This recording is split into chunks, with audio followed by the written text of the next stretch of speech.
नमस्कार दोस्तों, मैं Bhanu Pratap Singh, mission success institute CTET classes.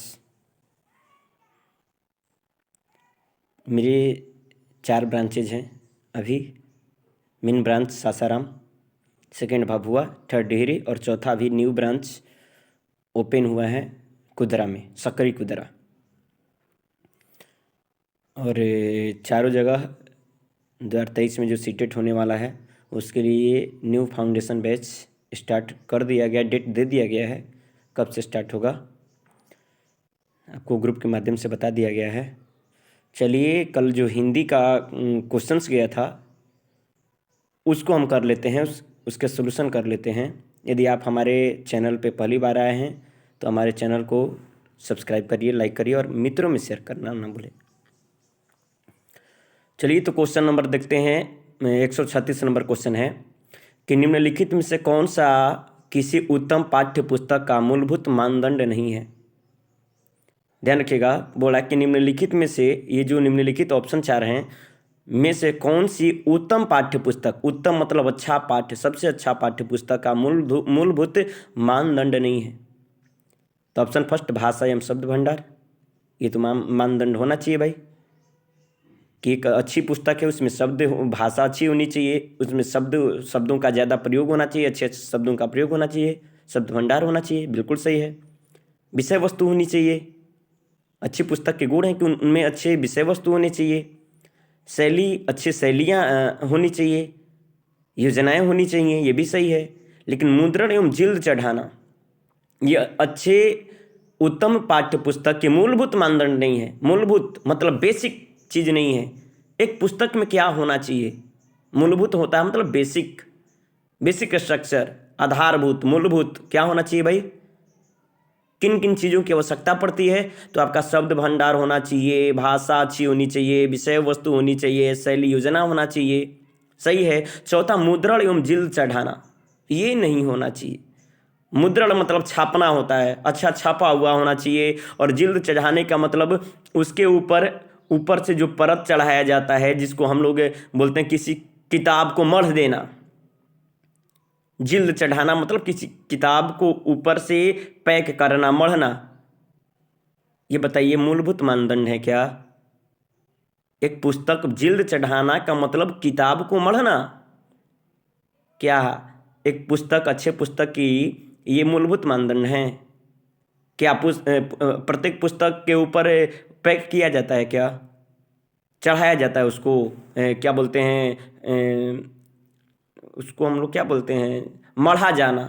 किताब मढ़ते हैं हम लोग, कॉपी भी मढ़ते हैं, तो बेसिक चीज़ें नहीं है मढ़ना।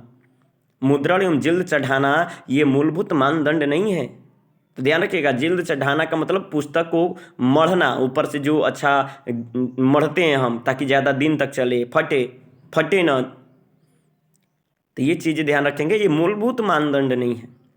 बाकी 3 ऑप्शन बिल्कुल सही है। चौथा गलती है इसका, ऑप्शन नंबर डी। मुद्रण मतलब होता है छापना और जिल्द चढ़ाना का मतलब उसको मढ़ना। तो ये मूलभूत आवश्यकता नहीं है, मानदंड नहीं है एक पुस्तक की। तो इसका आंसर हो जाएगा 4 नंबर। चलिए, क्वेश्चन नंबर 137। एक अध्यापिका 5वीं कक्षा के अपने विद्यार्थियों को 6 वाक्यों का एक छोटा अनुच्छेद 2 बार सुनने के लिए कहती है। ध्यान रखिएगा, एक अध्यापिका 5वीं कक्षा के अपने विद्यार्थियों को 6 वाक्यों का एक छोटा अनुच्छेद 2 बार सुनने के लिए कहती है। फिर वह विद्यार्थियों को 4-4 के समूह में सुने हुए वाक्यों को अपने शब्दों में लिखने के लिए कहती है। जो बच्चा सुना है वो अपने शब्दों में लिखेगा। तो यह शिक्षण विधि का कौन सा रूप है? ध्यान रखिएगा, यह है आपका रचनात्मक लेखन। रचनात्मक लेखन वैसा लेखन जिसमें बच्चा अपनी बातों को, अपनी अभिव्यक्ति को लिखता है। सुनता तो है, सुना, लेकिन सुन करके अपने बातों को अपने शब्दों में लिखना रचनात्मक लेखन के अंतर्गत आएगा। तो ध्यान रखिएगा, श्रुति लेख का मतलब होता है सुन करके लिखना, हुबहू लिखना। श्रुति लेख का मतलब सुन करके हुबहू लिखना। लेकिन यहाँ तो सुन तो रहा है बच्चा, लेकिन हुबहू नहीं लिख रहा है, अपनी अभिव्यक्ति को लिख रहा है। मतलब यहाँ है रचनात्मक लेखन। भाषण की बात है क्या? श्रवण सुन रहा है लेकिन भाषण कर रहा है, नहीं। अनुच्छेद और श्रुतलेख, श्रुतलेख होगा नहीं, क्योंकि श्रुतलेख का मतलब होता है सुन करके हुबहू लिखना, और यहाँ बच्चा हुबहू लिख नहीं रहा है, सुन रहा है और सुने हुए चीज़ों को, वाक्यों को, शब्दों को अपनी भाषा में लिख रहा है। मतलब यहाँ ऑप्शन नंबर 1 बिल्कुल सही है, रचनात्मक लेखन। श्रुतलेख 3 है, 4 है, ऑप्शन 3 में श्रुतलेख नहीं होगा, ऑप्शन 4 में भी श्रुतलेख नहीं होगा, तो 3 4 कट गया, ऑप्शन काटना सीखिए। श्रवण एवं भाषण, तो श्रवण सुन करके भाषण दे रहा है, नहीं, सुन करके वो अपनी अभिव्यक्ति को लिख रहा है। भाषण मतलब होता है बोलना, वो बच्चा बोल नहीं रहा है, जो सुना है वो चीज़ों को लिख रहा है। मतलब रचनात्मक लेखन, वैसा लेखन जिसमें बच्चा स्वयं अपनी अभिव्यक्ति को लिखता है, उसको रचनात्मक आकलन कहते हैं, रचनात्मक लेखन कहते हैं। तो ऑप्शन नंबर ए बिल्कुल सही 137 का। चलिए 138 नंबर पे आते हैं। एक अध्यापिका को पता चलता है कि कुछ विद्यार्थी सीखते समय अनुच्छेदों की विस्तृत व्याख्या एवं वाक्य रचना को समझने में कठिनाई अनुभव कर रहे हैं। बच्चा किसी भी चीज़ को विस्तृत रूप से व्याख्या नहीं कर पा रहा है, उसको समझने में कठिनाई अनुभव कर रहा है। वह उन्हें एक समृद्ध शब्द भंडार देती हैं और कुछ युक्तियों का सुझाव देकर उनका अभ्यास करवाती हैं। इस तरह कुछ समय पश्चात उसके विद्यार्थी भाषा सीखने संबंधी कठिनाई को दूर कर पाते हैं। अध्यापिका ने यह किस प्रकार का आकलन किया है? अब बताइए कि उनकी कमियों को जान करके उनकी कमी को दूर कर दिया गया, तो ये क्या है? ये निदानात्मक आकलन। निदान का मतलब उस कमी को पहचानना तब न दूर करना। तो ये चीज़ें ध्यान रखेंगे। निदान, पहले क्या किया जा रहा है? बच्चे की कमी को पहचाना जा रहा है। जब बच्चे की कमी को पहचाना जाएगा, वो निदानात्मक आकलन के अंतर्गत आएंगे। जब तक निदान नहीं होगा तब तक उपचार कैसे होगा? निदान का मतलब कमी का पता लगाना, उपचार का मतलब उस कमी को दूर करना। जब तक कमी का पता लगाया नहीं जाएगा तब तक उस कमी को दूर कैसे करेंगे भाई? ध्यान रखिएगा। तो पहले उनकी कठिनाई को समझा जा रहा है, उसके बाद कठिनाई को दूर कर पाते हैं अध्यापिका। मतलब ये निदानात्मक आकलन है, ऑप्शन नंबर फर्स्ट। रचनात्मक आकलन, पढ़ाने के दौरान बीच बीच में बच्चों से प्रश्न पूछना, उनकी समस्याओं को जानना, उसके बाद उसको कंप्लीट करना। योगात्मक आकलन साल के अंत में, आपको पता है, इसमें बच्चे की कमी का पता लगाया नहीं जाता। और स्थानात्मक आकलन होगा नहीं, स्थान से संबंधित है। तो ऑप्शन ध्यान रखिएगा, ऑप्शन नंबर 1 बिल्कुल से निदानात्मक आकलन। क्यों? क्योंकि इसमें बच्चे की व्याख्या वाक्य समझने में कठिनाई अनुभव हो रही है। तो उसमें जो टीचर हैं क्या कर रही हैं? बच्चे की कमी को पता लगा रही हैं कि बच्चे की कमियां क्या है, उसके बाद उस कमी को दूर कर रही हैं। मतलब ऑप्शन नंबर फर्स्ट बिल्कुल से निदानात्मक आकलन। चलिए क्वेश्चन नंबर 139। किसी भाषा की परीक्षा टेस्ट का ब्लूप्रिंट तैयार करते समय निम्नलिखित में से कौन सा कार्य आवश्यक नहीं है? ध्यान रखिएगा, किसी भाषा की परीक्षा टेस्ट का ब्लूप्रिंट तैयार करते समय, यदि आप टेस्ट बना रहे हैं, टेस्ट का कॉपी बना रहे हैं, उस समय ब्लूप्रिंट तैयार करते समय वही है कि किसी भाषा की परीक्षा का ब्लूप्रिंट तैयार करते समय निम्नलिखित में कौन सा कार्य आवश्यक नहीं है? जब आप ब्लूप्रिंट तैयार कर रहे हो, योजना बना रहे हो टेस्ट के लिए, तो क्या आवश्यक नहीं है भाई? शिक्षण उद्देश्यों को महत्व देना, ये तो आवश्यक है। उसका उद्देश्य क्या होना चाहिए? जब ब्लूप्रिंट तैयार करेंगे तो उद्देश्य, सबसे पहले तो उद्देश्य ही ध्यान में रखते हैं कि ये ब्लूप्रिंट बनाने का उद्देश्य क्या है, क्यों बना रहे हैं, योजनाएं क्यों बना रहे हैं हम। ऑप्शन 2, प्रश्नों के विविध रूपों को महत्व देना। उसके बाद ऑप्शन आपका है 3 पे आते हैं कि कठिनाई का स्तर को महत्व देना, और चौथा है लेखन की विविध शैलियों को महत्व देना। तो ध्यान रखिए, ब्लूप्रिंट में कौन सा कार्य आवश्यक नहीं है? तो ऑप्शन बिल्कुल ये सही है, शिक्षण उद्देश्यों का महत्व दिया जाएगा। प्रश्नों के विविध रूपों का महत्व देना, भिन्न भिन्न प्रकार के प्रश्न, एक ही टाइप के प्रश्न ना हो, उसको भी महत्व दिया जाएगा। लेकिन कठिनाई स्तर को महत्व देना ये नहीं होगा। बच्चे के जो आप ब्लूप्रिंट तैयार करेंगे उसमें कठिनाई स्तर को महत्व नहीं देंगे, ये आपका आवश्यक कार्य नहीं है। ऑप्शन 4 सही है, लेखन के विविध शैलियों को महत्व देना। एक जो शैली होनी चाहिए वो विविध प्रकार की होनी चाहिए। लेकिन इसका बोल रहा है क्वेश्चन कि ब्लूप्रिंट तैयार करते समय निम्नलिखित में से कौन सा कार्य आवश्यक नहीं है? तो कठिनाई स्तर को महत्व नहीं दिया जाएगा, मतलब ऑप्शन नंबर 3 आवश्यक नहीं है। चलिए क्वेश्चन नंबर 140 पे आते हैं। एक शिक्षक श्यामपट्ट पर स्पष्ट लेख में कुछ शब्द लिखता या लिखती है और विद्यार्थी उन शब्दों को अपनी अभ्यास पुस्तिका में लिखते हैं। ध्यान रखिएगा, एक शिक्षक श्यामपट्ट पर स्पष्ट लेख में कुछ शब्द लिखते हैं, श्यामपट्ट पे ब्लैक बोर्ड पे लिख दिए, और विद्यार्थी उन शब्दों को अपनी अभ्यास पुस्तिका कॉपी पे लिख देते हैं। भाई निम्नलिखित में से कौन सी विधि वर्तनी सिखाने की इस तकनीक से मेल खाती है? तो ये किस प्रकार की विधि है? ये जो वर्तनी सही सही लिखना सिखा रहे हैं, ये कौन सी विधि है? खेल विधि। खेल खेल में कहाँ सिखा रहे हैं भाई? एक टीचर है, ब्लैक बोर्ड पे शुद्ध शुद्ध लिख दे रहे हैं और बच्चे भी उसको क्या कर रहे हैं? कॉपी करके लिख रहे हैं। तो खेल विधि है नहीं, अभ्यास करवा रहे हैं नहीं। प्रतिलेख विधि। प्रतिलेख विधि मतलब ऐसी विधि जिसमें शिक्षक किसी चीज को बोर्ड पे लिख देते हैं और बच्चा उसी का प्रति उतार देता है, नकल करके अपने कॉपी पे उतार देता है। ये होता है प्रतिलेखन विधि। और शिक्षक बच्चा यहाँ वही कर रहा है, शिक्षक श्यामपट्ट पे लिख रहे हैं और बच्चे हुबहू नकल करके अपने कॉपी पे उसी चीज को उतार रहे हैं, मतलब ये है प्रतिलेखन विधि। ऑप्शन नंबर सी श्रुतिलेख विधि। श्रुतिलेख का मतलब होता है सुन करके लिखना। तो शिक्षक यहाँ बोल रहे हैं और यदि बच्चा लिखता तो श्रुतिलेखन विधि होता, लेकिन यहाँ शिक्षक बोल नहीं रहे हैं, शिक्षक बोर्ड पे लिख रहे हैं और बच्चा देख करके हुबहू उतार रहा है, ये प्रतिलेखन विधि है। तो ऑप्शन नंबर सी बिल्कुल सही है। चलिए क्वेश्चन नंबर 141 आते हैं। एक बालक भाषा सीखते समय निम्नलिखित कठिनाई अनुभव करता पाया जाता है। एक बालक है जो भाषा सीखते समय भाषा सीख रहा है तो बहुत सारी कठिनाई का अनुभव कर रहा है। भाई क्या क्या कर रहा है? नाम तथा अक्षरों की ध्वनि को सीखने में कठिनाई। नाम तथा अक्षरों की ध्वनि को नहीं सीख पाता है, उसमें कठिनाई। ध्वनि में भी कठिनाई है। ध्वनि मतलब बोलने में कठिनाई, अफेजिया। आगे ऊंचे स्वर में पढ़ते समय गलतियां करना, पढ़ने में भी कठिनाई कर रहा है। ग है शब्दों और वाक्यों को पढ़ते समय दृष्टि बाधा, पढ़ते समय दृष्टि बाधा भी हो रहा है, उसको उत्पन्न हो रहा है। और ऑप्शन 4 दे रहा है कि लेखन कार्य को पूरा करने में अधिक समय लगाना, लिखने में भी कठिनाई। मतलब ये बालक किसके लक्षण प्रदर्शित करता है? वाचन केवल बोलने में, केवल पढ़ने में, केवल लिखने, सारे कठिनाई उसमें है। मतलब सीखने में अक्षम बालक है, लिखने पढ़ने बोलने सब में दिक्कत है। मतलब ऑप्शन नंबर सी के साथ जाएंगे, सीखने में अक्षमता। वाचन वैकल्य नहीं, केवल बोलने में नहीं, लेखन वैकल्य नहीं, केवल लिखने में नहीं, सीखने में अक्षमता, मतलब बोलने लिखने पढ़ने सब में है। मतलब सीखने में, सीखने का मतलब क्या? बोलना पढ़ना लिखना सब कुछ ना। मतलब ऑप्शन नंबर सी बिल्कुल सही है, सीखने में क्षमता। लिखने में क्षमता कब मारते हैं? जब केवल ऑप्शन क ख ग ड घ चारों में आपका लिखने की बात होता।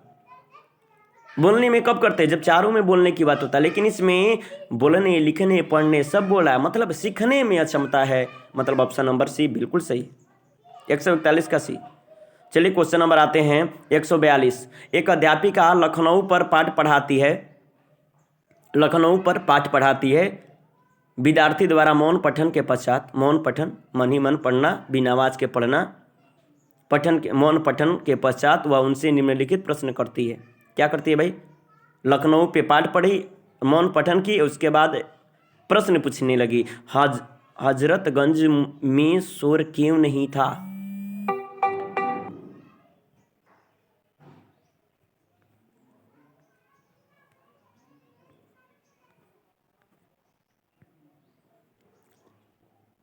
चलिए, तो क्वेश्चन था, पढ़ने के बाद क्वेश्चन पूछी प्रश्न कि हजरतगंज में शोर क्यों नहीं था।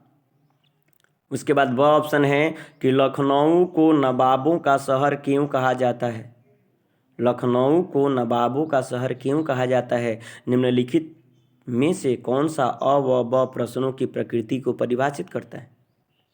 बताइए। और अ और ब के प्रश्नों को परिभाषित क्या करता है भाई? क्या कही? वो पढ़ी, उसके बाद उस पे प्रश्न की, मतलब ये किस प्रकार का प्रश्न है भाई? पुनरावृत्तियात्मक प्रश्न, पुनरावृत्ति कर रही है, कालांतरित प्रश्न, परिचायक प्रश्न, परिचय बता रही है। किसी एक समय कालांतरित मतलब किसी एक खास समय के बारे में चर्चा कर रही है, नहीं।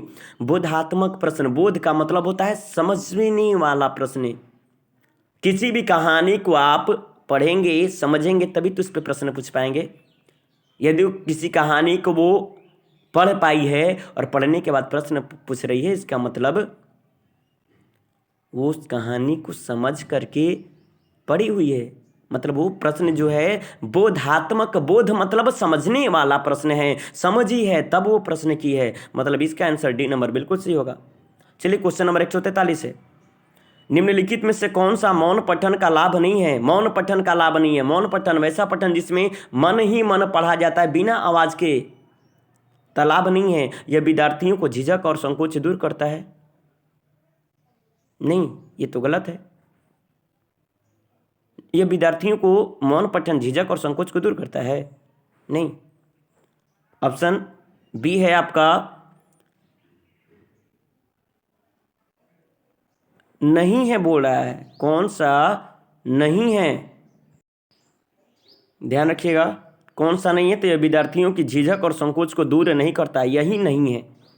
आगे है आपका बी ऑप्शन, देख लेते हैं हम लोग कि अब विद्यार्थियों को ऊर्जा बचाता है। ऊर्जा बचाता है, बिल्कुल। मन ही मन पढ़ेंगे तो ऊर्जा नहीं बचेगा, तो बी नंबर सही है।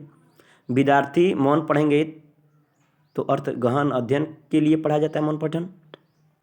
विद्यार्थी समझ एवं चिंतन से अर्थ ग्रहण करते हैं, यह भी सही है।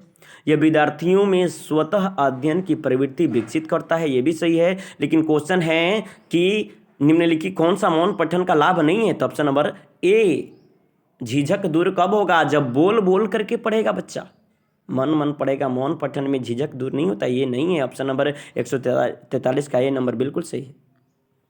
चलिए क्वेश्चन नंबर 144 पे देखते हैं हम लोग क्या है कि अंग्रेजी भाषा के शिक्षण विधि के संबंध में निम्नलिखित कथन पढ़िए। यह शिक्षण पद्धति सर्वप्रथम जर्मनी में प्रारंभ की गई। बी, अंग्रेजी भाषा सिखाने के लिए पूरे यूरोप में यह व्यापक रूप से अपनाई गई। ऑप्शन सी है आपका, शिक्षण की इकाई शब्द है न कि वाक्य। डी, विषय सामग्री मानक प्रारूप में विभाजित की जाती है। ई है, यह औपचारिक से क्रियात्मक चरणों की ओर जाती है। और एफ है, वाक्य रचना व्याख्या करने में वाक्य रचना का सर्वोत्तम उपयोग करती है। निम्नलिखित में से कौन सी इन विशेषताओं को दर्शाता है?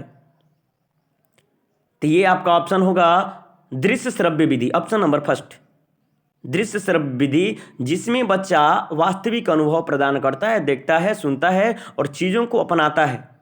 इससे बच्चे के बोलने वाले कौशल का विकास होगा, सब कुछ का विकास होगा, सुनने वाले कौशल का विकास होगा, बोलने वाले कौशल का विकास होगा। तो ऑप्शन नंबर ए बिल्कुल सही है आपका, दृश्य श्रव्य विधि। क्या कर रहा है बच्चा कि एफ में दिया वाक्य रचना व्याख्या करने में वाक्य रचना का सर्वोत्तम उपयोग करती है, मतलब वो चीजों को जान गई है इसलिए उसका उपयोग कर पा रही है। तो दृश्य श्रव्य विधि बिल्कुल सही है।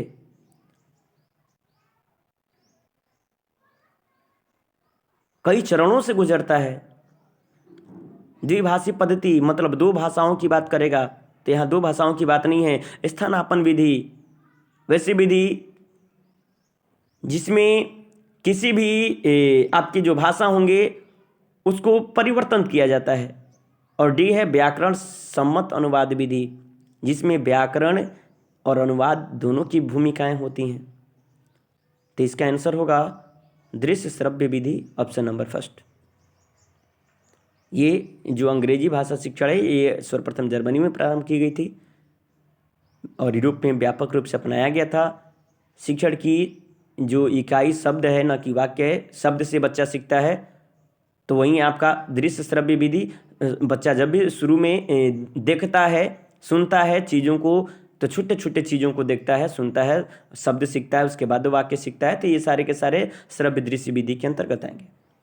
चलिए 145 नंबर क्वेश्चन, निम्नलिखित कथन पढ़कर सही विकल्प का चयन करें। कथन अ है, मूल्यांकन का उपकौशल उपागम जो जिन बिंदुओं में मदद की जरूरत है यह अध्यापक की सहज बुद्धि को भांपने को परिलक्षित करता है। बिल्कुल सही है। मूल्यांकन का उपकौशल उपागम जो जिन बिंदुओं में मदद की जरूरत है यह अध्यापक की सहज बुद्धि को भांपने को परिलक्षित करता है। तर्क है भाई, लेखन और श्रवण की परीक्षा को कई उपकौशलों में बांटा जा सकता है, एकीकृत भाषा परीक्षाओं द्वारा पूरा किया जा सकता है। ये भी सही है। ए और आर, ए और बी दोनों सही है। और जो ब है, लेखन और श्रवण की परीक्षा को कई उपकौशलों में, ये आपका अ की व्याख्या भी कर रहा है, मतलब ऑप्शन नंबर जाएंगे हम बी नंबर के साथ। दोनों अ और ब सही है और ब अ की सही व्याख्या करता है, मतलब 145 का बी नंबर होगा। चलिए आते हैं 146 नंबर क्वेश्चन देखते हैं कि एक अध्यापक किसी पाठ्य सामग्री का आधा भाग स्वयं उच्च स्वर में पढ़कर अपने विद्यार्थियों से कहता है कि वे उस पाठ के अंत को अपने अनुसार पूर्ण करें। यह किस प्रकार की गतिविधि है? ध्यान रखिएगा, एक अध्यापक किसी पाठ्य सामग्री को के आधा भाग को स्वयं तेज आवाज में स्वर में पढ़ता है और बोलता है कि आगे के हिस्से को तुम बच्चों से बोलता है कि स्वयं तुम पूरा करो। ये किस प्रकार की गतिविधि है भाई? अनुभव आधारित। अनुभव इसमें कहाँ है? समूह कार्य, समूह में कार्य, लेखन गतिविधि। इसके आंसर होगा 4 नंबर, अंतर्बोध आधारित गतिविधि। अंतर्बोध मतलब वो चीजों को बता दिए शिक्षक, और यदि बच्चा समझ पाया है, स्वयं से चीजों को समझ पाया है, तो उस कहानी को आगे भी लिख देगा। अंतर्बोध आधारित गतिविधि वैसी विधि जिसमें बच्चा उस चीज को समझ पाया हो और समझने के बाद उस कहानी को पूरा करता हो, वो विधि किसके अंतर्गत गतिविधि आएंगी? अंतर्बोध आधारित गतिविधि। जैसे हम आपको एक कहानी सुनाए और आगे कुछ आधा सुनाने के बाद बोल दिए आप उसको खुद पूरा करिए, इसका मतलब आप उसमें कुछ ना कुछ ऐड करेंगे। यदि उस कहानी को स्वयं से समझ पाए हों, बोध कर पाए हों, तभी तो उस गतिविधि को आगे, उस क्रियाकलाप को कर पाएंगे, आगे बढ़ा पाएंगे। तो इसका आंसर बी बिल्कुल 4 नंबर होगा, डी नंबर। चलिए क्वेश्चन नंबर 147, निम्नलिखित पत्तियों में से कौन सी पत्ती विद्यार्थियों में शब्द भंडार विकसित करने को की सर्वोत्तम युक्ति है? शब्द भंडार विकसित करने का, शब्द भंडार बढ़ाएगा कौन सी युक्ति? समानार्थी एवं विपरीतार्थी शब्दों को याद करना। नहीं, याद करेंगे तो शब्द भंडार बढ़ेगा नहीं। दिए गए संदर्भ में नए शब्दों के अर्थ का अनुमान लगाना। अनुमान लगाएंगे तो नए नए जो शब्द आए उनका अनुमान लगाएंगे, तो अनुमान लगाना सही है, लेकिन शब्दों को जान पाएंगे। शब्द भंडार विकसित ज्यादा नहीं होगा, सर्वोत्तम युक्ति नहीं है। तीसरा, प्रत्येक नए शब्द का अर्थ शब्दकोश में देखना। शब्दकोश तो देखना ही नहीं है, डिक्शनरी का प्रयोग करना ही नहीं है। और चौथा, सभी नए शब्दों का वाक्यों में प्रयोग करना। प्रयोग जब करेंगे, नए नए जो शब्द हम जान गए हैं, उन शब्दों का जब हम प्रयोग करेंगे अपने भाषा में, तो वो जो शब्द हमारे दैनिक जीवन में, हमारे अंदर, हमारे मस्तिष्क के अंदर, हमारे स्कीमा के अंतर्गत आ जाएंगे और हमारी शब्द भंडार का विकास हो जाएगा। तो शब्द भंडार का विकास कब होगा? जब शब्द को जान करके उसको अपनी भाषा में प्रयोग कर पाएंगे। तब ऑप्शन नंबर 4 बिल्कुल सही है। वैसे शब्द जिसको हम जानते हैं और अपनी भाषा में प्रयोग करेंगे, सक्रिय शब्दावली। जिसको जानते हैं लेकिन उसका प्रयोग नहीं करते, निष्क्रिय शब्दावली। तो नए शब्द भंडार का विकास हमारे मस्तिष्क में कब होगा? स्कीमा में नए शब्द भंडार कब आएंगे? जब जिस शब्द को जान करके उसका हम प्रयोग कर पाएँ। तो ऑप्शन नंबर डी बिल्कुल सही है। चलिए क्वेश्चन नंबर 148 पे आते हैं। बहुभाषी का प्रयोग एक संसाधन के रूप में करना चाहिए। बहुभाषिकता, वैसे कक्षा जिसमें बच्चे अपनी भाषा का प्रयोग करते हैं, अपनी मातृभाषा का प्रयोग करते हैं। वैसे कक्षा जिसमें अनेक भाषा बोलने वाले बच्चे हों, तो संसाधन के रूप में कार्य करता है भाई। बिल्कुल सही, संसाधन के रूप में करना चाहिए, जिससे क्या होगा? बच्चे बहुत सी भाषाएं सीख सकेंगे, बहुत से भाषाएं सीख सकेंगे। बहुभाषिकता संसाधन के रूप में प्रयोग करेगा। एक कक्षा में अनेक भाषा बोलने वाले बच्चे होंगे, जिससे बच्चे अनेक भाषाएं सीख सकेंगे, ये गलत नहीं। दूसरा है, शिक्षक बहुत सी भाषाएं शिक्षक को भाषा सिखाना है, गलत, बी नंबर बिल्कुल गलत है। शिक्षक बहुत सी भाषाएं नहीं। प्रत्येक बच्चे को सुरक्षा एवं स्वीकृति का एहसास हो, ये भी सही है। प्रत्येक बच्चे को सुरक्षा एवं स्वीकृति का एहसास हो, बिल्कुल सही है। और ऑप्शन नंबर 4 है, बच्चे बहुत सी भाषाओं से भ्रमित हो जाते हैं। नहीं, भ्रमित नहीं होंगे। जब भ्रमित हो जाएंगे तो संसाधन के रूप में कार्य कैसे करेगा भाई? तो बहुभाषिकता का प्रयोग एक संसाधन के रूप में कार्य करना चाहिए, जिससे ऑप्शन नंबर सी बिल्कुल सही है। प्रत्येक बच्चे को सुरक्षा एवं स्वीकृति का एहसास हो। स्वीकृति, बहुभाषिकता, जिसमें बच्चे अपनी मातृभाषा का प्रयोग कर सकें, उसके बातों को स्वीकृति दिया जाए, सम्मान दिया जाए, सुरक्षित महसूस कर सकें, वैसे कक्षा बहुभाषी होगा ना।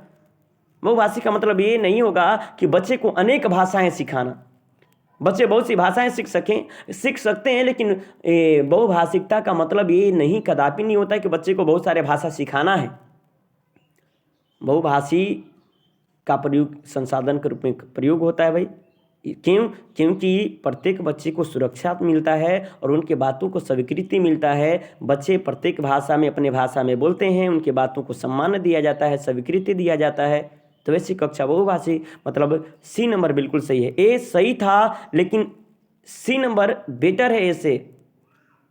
इसको निगेटिव भी लिया जा सकता है ए नंबर ऑप्शन को। बच्चे बहुत सी भाषाएं सीख सकें, बच्चे को बहुत सारे भाषाएं सिखानी नहीं है। बहुभाषी कक्षा का मतलब ये नहीं है कि बच्चे को बहुत सारी भाषाएं सिखानी है, ये गलत है।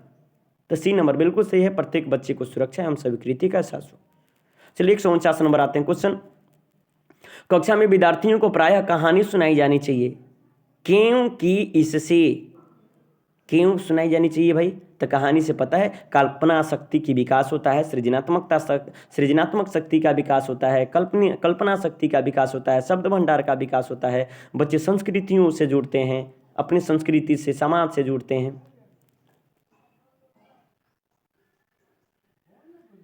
तो क्यों करना चाहिए? बच्चे बहुत सारी भाषाएं सीख सकें। सॉरी, ऑप्शन फर्स्ट है विद्यार्थियों का मनोरंजन होता है, मनोरंजन के लिए कहानी सुनाई जानी चाहिए। नहीं, ऑप्शन बी, इससे नैतिक शिक्षा मिलती है। क्या मिलती है भाई? इससे नैतिक शिक्षा मिलती है। क्या सही है, क्या गलत है? नैतिकता का विकास होता है, ध्यान रखिएगा। और प्राथमिक स्तर पे कहानी, कविता, कहानी का प्रयोग करना चाहिए, जिससे बच्चे में नैतिकता का विकास हो, नैतिक शिक्षा मिलती है। बच्चे में रचनात्मकता का विकास होता है, सृजनात्मकता का विकास होता है, कल्पना शक्ति का विकास होता है, बच्चे की सोच बढ़ती है, बच्चे अपने संस्कृति से जुड़ते हैं, बच्चे का शब्द भंडार बढ़ता है। ये चीज़ें ध्यान रखिए। तो नैतिक शिक्षा मिलती है, ये सही है। ऑप्शन सी, भाषा को समग्र रूप में प्रस्तुत किया जाना चाहिए। समग्र रूप में प्रस्तुत नहीं, जब कहानी सुना रहे हैं तो समग्र रूप कैसे होगा भाई? और 4 है कठिन शब्दों का ज्ञान कराया जाना चाहिए। नहीं, कक्षा में विद्यार्थियों को प्रायः कहानी सुनाई जानी चाहिए, क्योंकि इससे नैतिक शिक्षा मिलती है। ऑप्शन नंबर 2 बिल्कुल सही है, 149 का भी। और क्वेश्चन है 150, भाषा अर्जन का अर्थ है। अर्जन का मतलब होता है क्या करना भाई? अधिगम का मतलब होता है सीखना, प्रयास करके सीखना। अर्जन का मतलब होता है ग्रहण करना, अधिग्रहण करना, अनुकरण करके, देखा देखी करके। चीज़ें ध्यान रखेंगे। तो भाषा अर्जन का अर्थ क्या है भाई? किसी भाषा में व्याकरण के नियमों को सीखना। अर्जन में व्याकरण नहीं सिखाए जाते। अधिगम में व्याकरण का भूमिका होता है, अर्जन में नहीं होता। ऑप्शन ए गलत है। किसी भाषा को अनौपचारिक परिवेश में अनजाने में ही सीख लेना। ऑप्शन नंबर बी बिल्कुल सही है। अर्जन का मतलब है कहीं भी गए और अनजाने में ही किसी चीज़ को देख करके सीख गए, अनौपचारिक तौर पे। अर्जन अनौपचारिक होता है, अधिगम औपचारिक होता है। तो ऑप्शन नंबर बी बिल्कुल सही है, किसी भाषा को अनौपचारिक परिवेश में अनजाने में ही सीख लेना। सी है, किसी भाषा को औपचारिक होता नहीं, अर्जन औपचारिक नहीं होता, अर्जन अनौपचारिक होता है। कहीं भी किसी भी समय सीख लेना, देख करके मन नहीं है फिर भी कुछ चीज़ देख ली और देख करके सीख गए, अर्जन हो गया। तो मतलब 150 का बी नंबर बिल्कुल सही है। चलिए बने रहिए मिशन सक्सेस की टीम के साथ, ऐसे ही आगे क्वेश्चन जाता रहेगा। तब तक लिए नमस्कार। यदि पहली बार हैं तो बार बार बोला जा रहा है कि चैनल को सब्सक्राइब करिए, शेयर करिए और लाइक करना ज़रूर ध्यान रखिएगा। Thank you.